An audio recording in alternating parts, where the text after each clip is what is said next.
Our hearts will always be joined together. This is what Dad wrote next to a photo of Mum and himself shortly after they were married. My story is about my mother. Mum married young at the age of 17. It was 1937 during the Japanese invasion, a very difficult period in China. The Japanese arrived at their hometown and they had to run away. I was not yet born, and I understand Mum had to carry my elder sister for that horrific journey.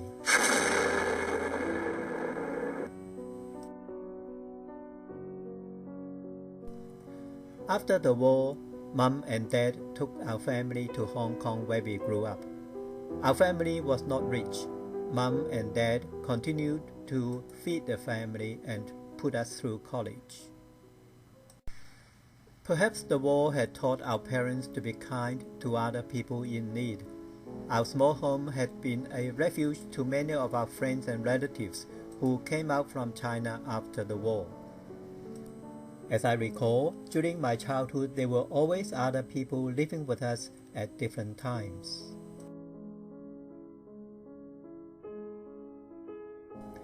At the age of 16, I was the first in the family to leave home. I left by boat, a passenger ship called Juliwa. Going overseas by boat was quite popular in those years because it was cheaper than by plane. My family came onto the boat to see me off. From the boat's railings, we threw paper streamers at the well-wishers down below. As I waved goodbye to my family and friends, I spotted my mother from amongst the crowd standing on the wharf. She looked lost.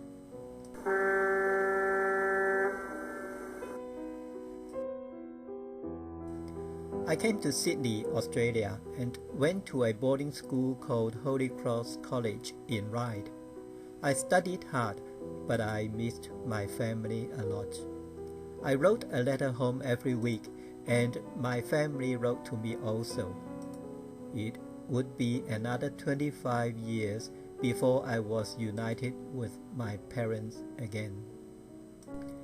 In my memory, Mum was a good-looking lady when she was young. I know my father was said to have married the prettiest girl in the town where she lived. Even in her 50s, she was still very attractive. Mum was tall, even taller than my father. She was always conscious of being so tall, but she was really not too tall. By today's standards, she would have been very outstanding indeed. 20-odd years ago, Mum and Dad migrated to Australia. They loved Australia. By that time, I was already married with children, and my youngest brother had also come to Sydney to study. They lived by themselves and enjoyed their leisure life of retirement. They went to the park to practice Tai Chi every morning, and they learned how to get around by bus and by train. We saw Mum and Dad regularly, and they loved seeing us and our children. This is a photo of Mum and Dad enjoying the company of our daughter, Evelyn, in our backyard. Dad passed away in 1989. After that, Mum soon developed dementia.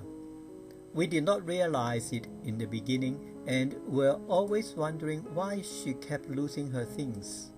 Eventually, the doctor gave us the bad news.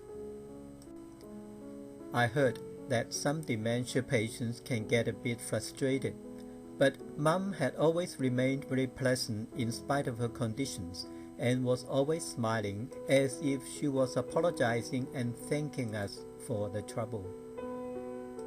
Mum loved to go to restaurants to have yum cha, so I took her to yum cha every week.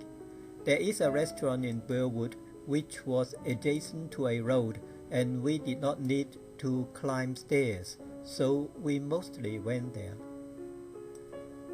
However, very soon Mum could not eat solid food. and later could not even recognize me. I still remember the first time she gazed at me and asked, "Who are you?" I was heartbroken. She went into a nursing home which was also in Burwood. It was run by the Australian Chinese Nursing Home Foundation. She was well looked after there. But Mum was always confined to a wheelchair.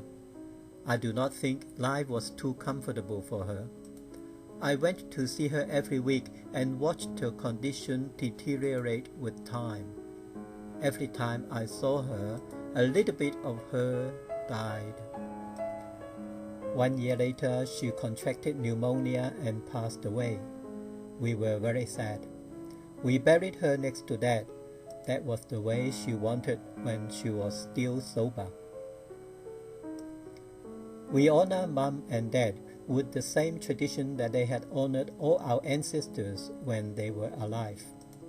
And we wish them happiness in the next life.